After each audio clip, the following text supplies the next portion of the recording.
What's up YouTube? For tonight I have a full flower team. This one was awesome. Okay, leave those comments on theme teams below in the comment section where you leave the comments. Smiley face. Now, drop a like on the video if you enjoyed this one as well. Now, quickly, if you haven't checked my latest upload before this one, if you do want to get yourself a Sludge Bomb Zorro Arc and you're in the US region, you've got a USDS, make sure you check that out too. It's pretty cool. Throw some sludge at those fairy types. Let's get to this battle anyway. It was fun. A couple of these Pokemon I really been wanting to use, and some interesting sets too. So we have a Whimsicott lead, and yeah, I wasn't really looking forward to that. So I thought it's make use of its prankster ability instead of just attacking me right off the bat with Moonblast, but I was cool with that because I've actually got Sludge Bomb in this set with Sunflower. I've got Choice Specs too, so even without that was like freaking overkill. That was 4 times super effective, plus a critical hit, plus Choice Specs. Oh my god. So a very interesting first turn there. So Infernape comes out, and I'm very, very much worried about this Pokemon because it pretty much counters 5 of the Pokemon on my team. There's only one Pokemon that I had left to actually swap into this, which was Flogs. And it's funny because Flogs looks like a flower, but it's remember when it first came out, I actually thought it was a grass type the first time I seen it, but it's a fairy type, which saved my butt in this battle, really. Okay, so I thought Infernape would actually swap out there, but instead of doing that, he actually sets up a nasty plot. So I was like, this is strange. What are you going to try and do here? So I've got a Toxic on it anyway. I was thinking, well, what should I do now? Should I try and get something going here with my strategy, my other 5 Pokemon team strategy, or should I just attack? Not that it's going to do too much anyway. Right, the nasty plot, another one. I was like, oh my god, this is going to be a very short battle if I don't start doing something now. I set up the Sunny Day. You probably think that's a bit strange because that's going to boost all the fire moves. But the rest of my team has got, a lot of them got Chlorophyll, so I'll be able to outspeed that Infernape, hopefully. So I don't want to lose Flogs yet. I want to have to sacrifice one of my Pokemon, and probably the best one I can sacrifice is Sunflower. It's already taken prior damage already, and it's actually a solar power user, so it's not going to really make use of Chlorophyll, and it's not going to be outspeeding anything either. So I had to kind of do that one there. Okay, so it's going to go for close combat, which is quite funny because he actually hasn't landed a special attacking hit on me, even having all those nasty plots up. So Sunflower is going to go down, but yeah, he did his best work on first turn there, getting rid of Whimsicott, and you know, just tanking the hit there. Right, one more turn to get rid of this thing. It's a big pain. So I swap in the Liga. Obviously, I've got Chlorophyll here, so it's going to be quite obvious that I'm going to be faster. Infernape goes for the Vacuum Wave. They're like, holy shit balls, I lived on 5 fucking health. That was so damn close. And I get my Sword Dance up there. I actually thought Infernape may swap, so you know, even with all those boosts, he might be able to use that later on in game instead of dying there to Toxic. But it was a fair go there going for the Vacuum Wave. Nothing wrong with that. That was I just lived there. So I get the Toxic. I got the Toxic before, and now I've got the Sword Dance on my Lilligant. So I've got +2 in my attack. Going for the Petal Blizzard here, making that physical set. And it does a surprising amount there to Porygon 2, which is cool. I've got the Life Orb there, so I'm going to actually take myself out. But that's cool, I guess. That's the most I could get out of that set. It was more a surprise set. Okay, so I've got Roselia here. Thought it'd be a good time to put this Porygon 2 to sleep because it's a living nightmare versing this thing. It's just so freaking, bulky. Sleep Powder misses, of course it does, right when I need it to hit. Tri-Attack hits me, obviously, and I don't get actually paralyzed or like freaking burned or frozen or anything like that, which is good. Sleep Powder hits for the second time, finally. Okay, so I've got Toxic Spites on this too, and I wanted to get 2 layers up because I thought it would be very, very handy for this team. But I couldn't see me really doing that. Copperline comes in, which is, you know, a nice swap in for Roselia. I do get a layer of spikes up, Toxic Spikes up, which is better than nothing. Okay, so the Sunlight Phage, which is bad because a couple of my team are going to be slow now, so I'm going to have to figure something out to swap into this. Roselia's down, so things are looking pretty grim here. I've got my Flogs left, which definitely cannot swap into this thing. So it's time for Vileplume time. This is a really fun set, and this was probably one of my favourite parts of this battle. Okay, so I take that Iron Head reasonably well there, considering I'm running a full sweeping set. Get the Sunny Day up, so that's cool. I've got my Chlorophylls going. I'm fast as Sonic the Hedgehog now. So I've got my Sword Dance up now. So I'm speedy, and I've got quite a bit of attack.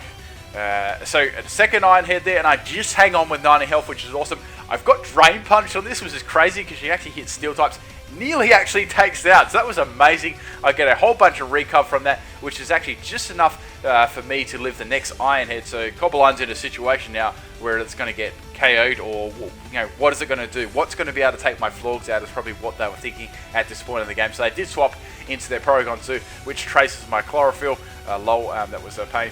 And I'm just going to take that out with a Drain Punch. They're going to get some health back too, which is nice. And that's that down, well, the next round, because it leaves, of course, my +2. And I'm going to Drain Punch. I'll probably get like 1 health back from that, but that's fine. Getting that out of the way was great, and that Vileplume worked so well there. Scaring the Cobbleine off and actually finish off with a Porygon too. So Cobbleine's badly damaged. I need to get rid of that because it's a big worry to Florgs. Now, out comes Jaws here. So, I was thinking, well, there's a good damn chance you're going to go for a Protect and have Speed Boost. There's no point me swapping out now that I'm on a quarter health. I've already got a Sword Dance up already, so I might as well just set another Sword Dance up, predicting that, which is fine. I didn't really want to swap into any of my other Pokemon either. Okay, so it's going to have a Speed Boost. And I was wondering, what Mega are they going to use this battle? Because I actually had 2 Mega choices here. And it's going to be Mega Sharpedo. I was like, oh, well, I'm probably not going to be able to outspeed this now because it's got a Speed Boost already. And it's shit fast. So I'm going to get Ice Fang. That's going to be enough to take Vileplume out, which sucks. I'm not 100% sure if that crit mattered or not, but if it did, that sucked. But whatever. That's Wi-Fi battling for you. Okay, so there's only one other Pokemon that I can swap into this comfortably, which is my Florgs. Okay, now Waterfall I know will be powered down because of that sunlight. That was very good because that would have been scary if there's no sun on the field. Okay, so I knew this son of a bitch would come in. I'll just go for Sidnesis, and I'm going to heal all my health back there. And yeah, don't make fun of my pronunciation. So someone's going to be like, you didn't pronounce it right. I'm like, yep, that's how it is. Deal with it. Okay, so I'm going to swap out there. I've got full health, and there's only one other Pokemon that I can tank with this as well. So this is my little core I was using, my Ivysaur. Okay, this is my defensive Ivysaur. Max health, max special defense. Right, so I've got Leech Seed on this. I've got Sidnesis. I've got Knockoff as well. And those are I think that's the other move I've got is Sludge Bomb. That's it. I was trying to think what other move I had. Sludge Bomb. Okay, so I got the Leech Seed up. Now, they actually Volt Switch out there, which was a clever play because they did a little bit of damage to me. Freed themselves from the Leech Seed.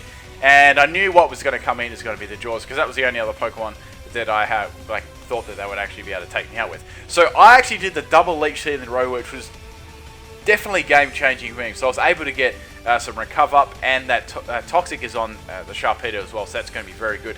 So I'm expecting it to spam Ice Fang here, and I was very worried about getting Flinch. I know it's not a very high chance, but it always happens. That shit always happens at the most crucial times in the battle, and this was very, very crucial. So into Florgs again, expecting that Ice Fang, and yep, what do you know, it hits, of course, and it does quite a lot of damage to you, and I'm glad I've got that Leech Seed on the field. This is more of a special defense Florgs as well, so I wasn't going to be tanking those hits as well as I really would like either.